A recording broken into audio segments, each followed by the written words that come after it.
One of the cool things about coyotes is they eat about 1,800 mice a year. On top of that, coyotes will eat various different types of dead animals that they'll come across, so they provide the cleaning service as they remove these dead animals from the city.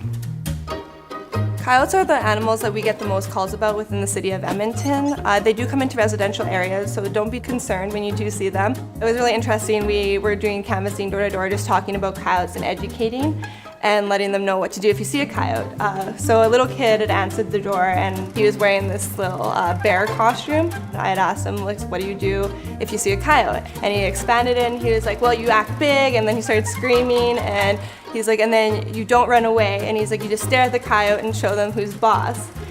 He definitely would have scared off a coyote. As a park rangers in the city of Edmonton, we field a lot of calls regarding Canada geese.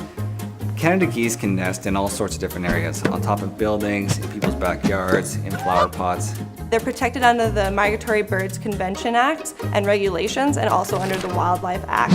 So make sure that you're not touching a nest, you're not moving the eggs, let them have their own space. When you're encountering wildlife, a lot of times it can be tempting to provide some food sources for them, but a lot of times that can actually be detrimental to wildlife and affect how they are developing or how they're growing.